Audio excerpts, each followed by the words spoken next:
Buenos días, buenas tardes, buenas noches familia, bienvenido al episodio 24 de Hilando Fino Daily, el lugar donde expreso todo aquello que se me va pasando por la cabeza sobre el deporte en general y el triatlón en particular. Hoy es 1 de febrero de 2018 y os recuerdo que podéis entrar en triatlonyotradrogas.com/episodio 20 y podéis escuchar la entrevista que le hicimos ayer a Pedro de Ergobike sobre biomecánica en el mundo del ciclismo y del triatlón. Una entrevista, bajo mi punto de vista, súper interesante y que nos aportó mucho a tanto a Edu como a mí, y yo creo que os puede aportar y me gustaría que la escucharais. Bueno, vamos con el tema de hoy, zonas de entrenamiento. No quiero que sea esto, pues como siempre digo, no quiero que sea un manual acerca de zonas de entrenamiento, de definiciones, etc, etc. Me gustaría más daros mi visión, lo que yo pienso y cómo oriento yo el entrenamiento, o en este caso cómo oriento mis zonas de entrenamiento en mis deportistas, para si os puede ayudar bien, y si no, pues también bien. Entonces, pues empezando por una pequeña definición para ponernos en situación.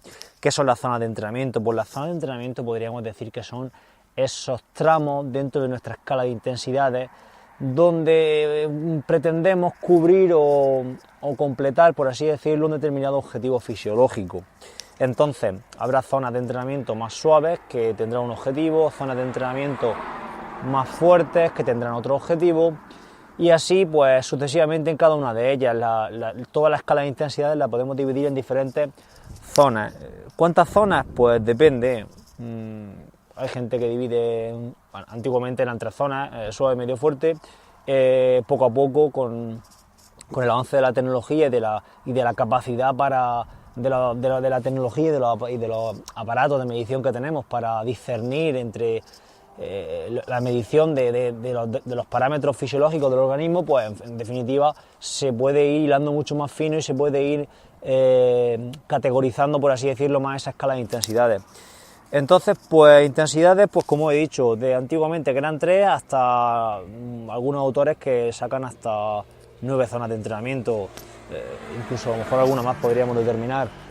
Me parece que esto es algo excesivo para el usuario de a pie, pero bueno, en cualquier caso ahí están, y ya cada cual pues que establezca las zonas que más le interesen, o la cantidad de zonas que más le interesen, mejor dicho. Vale, en cuanto a las nomenclaturas, vamos a encontrarnos muchas formas de denominarlas a estas zonas. Yo os digo la mía. Mis zonas se denominan aeróbico regenerativo, aeróbico ligero, aeróbico medio, aeróbico intenso y ya zonas anaeróbicas. Aunque el aeróbico intenso ya tiene un gran componente anaeróbico, pero la zona anaeróbica ya sería todavía más fuerte, ya en consumo máximo de oxígeno y por encima. Entonces, a mí me gusta hacerlo de esa forma, divido en 5 o 6 zonas y denominarlas con un nombre para que la gente pues pueda ubicarlas y simplemente leyéndolas pues sepa dónde está trabajando. En cuanto a nomenclaturas, pues hay muchas más. Z0, Z1, Z2, Z3, Z4, Z5, por ejemplo, A1, A2, A3, o mejor dicho, A0, A1, A2, A3, así hasta A5, zona 1, zona 2, zona 3, en fin, en definitiva que hay muchas formas de denominarlas, pero al fin y al cabo no nos tenemos que quedar con el nombre, nos tenemos que quedar con lo que queremos cubrir en esa zona, con el objetivo fisiológico que queremos cubrir cuando trabajamos en esa zona en concreto, independientemente del nombre. Al final son formas de llamar a lo mismo, que cada cual los denominará pues como quiera. Lo que sí que veo interesante es denominar a las zonas todas igual.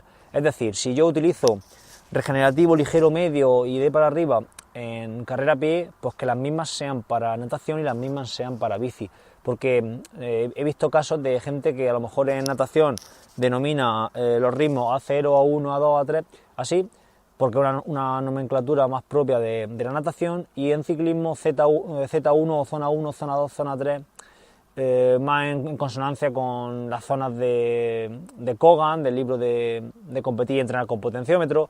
Entonces, en definitiva, yo prefiero llevarlo todo, trasladarlo todo a la misma nomenclatura. Creo que es más interesante y creo que es mucho más representativo de la zona en sí.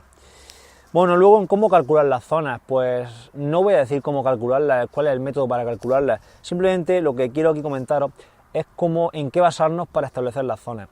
Básicamente, pues se pueden establecer en base a los hitos fisiológicos que ya hablamos en el programa, en el episodio, no me acuerdo, no lo he mirado, no he hecho bien los deberes, en el episodio, uno de los episodios pasados donde hablábamos de umbral anaeróbico y consumo máximo de oxígeno. Entonces, vamos a tener muy en cuenta para establecer las zonas el consumo máximo de oxígeno, y de ahí podemos establecer unos porcentajes donde de cada zona le corresponderá unos porcentajes de ese consumo máximo de oxígeno. Las podemos establecer en base al umbral anaeróbico, y entonces a mí me gusta mucho esta forma de establecerlas, puesto que el umbral anaeróbico al fin y al cabo es el componente de este continuum de intensidades que queremos desarrollar con más énfasis en los deportes de resistencia. Entonces a mí me gusta mucho establecer las zonas en base a ese umbral, con lo cual deberíamos de determinar ese umbral para así poder saber las zonas, el porcentaje de ese umbral que va en cada zona, por así decirlo. Entonces, básicamente, y hablando de esos hitos fisiológicos, tenemos umbral aeróbico, umbral anaeróbico y el consumo máximo de oxígeno. Y para aclararnos bien, sería por debajo del umbral aeróbico sería un ritmo suave, entre umbrales aeróbico regenerativo, umbral aeróbico y umbral anaeróbico sería un ritmo medio, y por encima de umbral anaeróbico sería un ritmo fuerte, ¿vale? Esto es simplificarlo todo mucho. Luego están las zonas que se dividen, zonas, por ejemplo, imaginemos zona 1 por debajo del umbral, zona 2 en torno al primer umbral, zona 3 entre umbrales, zona 4 el umbral anaeróbico, y de ahí para arriba zona 5, zona 6, ya hasta llegar a hacer velocidad, que sería zona 7, por ejemplo, si hablamos en esa nomenclatura. Entonces, estos ritmos, estas zonas de entrenamiento, las podemos calcular, como he dicho, en base al consumo máximo de oxígeno, un porcentaje, en base también, si no tenemos la posibilidad de medir el consumo máximo de oxígeno en un test de esfuerzo, en base a un porcentaje de frecuencia cardíaca máxima, como he comentado, en base a los umbrales. Y aquí quiero detenerme un poquito más. Umbral anaeróbico, ¿y cómo lo hago yo? Pues en natación estableceríamos el umbral o la velocidad crítica en el umbral, que sería en base al ritmo a minuto en 100 metros. Por ejemplo, voy a 1.30, voy a 1.20, tengo mi velocidad crítica 1.20, 1.25, 1.30, y en base a eso pues establezco las zonas.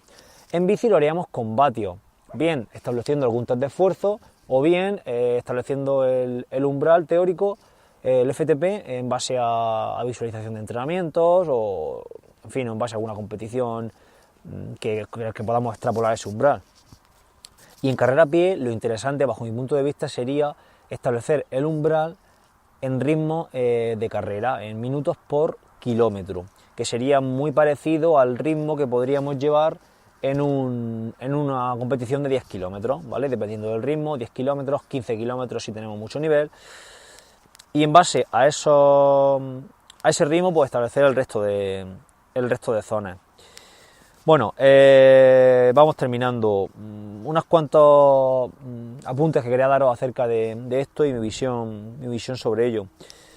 Las zonas varían según el día, entonces no podemos decir, pues como mi zona 1 la tengo mi zona 1, por ejemplo, mi zona 3 la tengo, no sé, de 200, no sé, mi zona 3 la tengo de 3.40 a 3.25, no sé, hablando en ritmo de carrera a pie. Pues si quiero hacer serie en esa zona 3, independientemente del día, meternos en esos ritmos, pues no, creo que no es interesante hacerlo así, no es una cosa que sea subjetiva de cada sujeto. Debemos de escuchar nuestro organismo, y en ocasiones nuestra zona 3 o nuestra zona 2 o la zona que sea se modificará según el día, si estamos más cansados, menos cansados, si hemos dormido más, o simplemente si hemos discutido con nuestra pareja, o a lo mejor en el trabajo no hemos tenido un buen día. Entonces es interesante saber cuáles son nuestras zonas, pero también saber que no son zonas inamovibles y que dependiendo del día se pueden modificar hacia arriba o hacia abajo algún punto.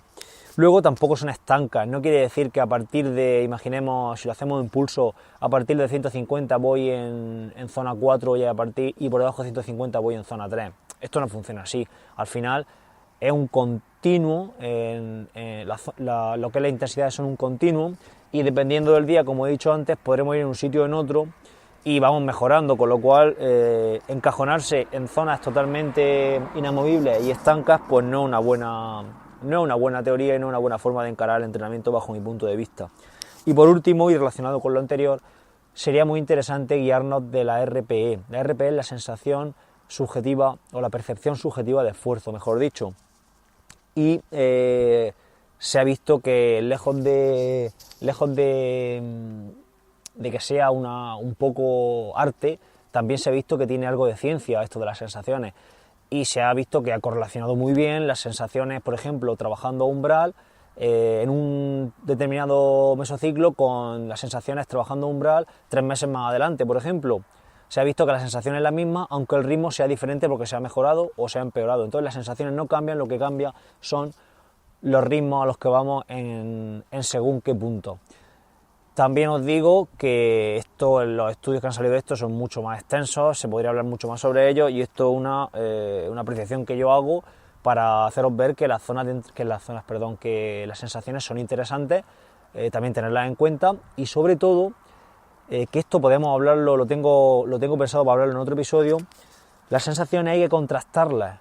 No vale decir voy suave pero sin saber a cómo voy. No, voy suave pero intuyo que voy a este ritmo, o voy fuerte pero intuyo que voy a este ritmo. ¿Por qué? Porque lo he contrastado durante muchas veces, ¿vale? Es lo que nos pasa cuando trabajamos con el Garmin y con las sensaciones a la vez. Sabemos, al fin y al cabo, podemos un día entrenar sin el Garmin porque sabemos al ritmo que vamos sin necesidad de ir mirándolo. Pero bueno, como os digo, esto me gustaría tratarlo en otro episodio y creo que puede ser un episodio interesante. No os doy más la brasa por hoy, os dejo. Sed bueno ir por la sombra, buscar la felicidad por encima de todas las cosas. Entrar en mi web, hilandofino.net, y echarle un vistacillo a todo lo que tengo por ahí. Y cualquier cosa me vais comentando. Nos escuchamos mañana, ya es que ya es viernes y terminamos la semana. Hasta luego.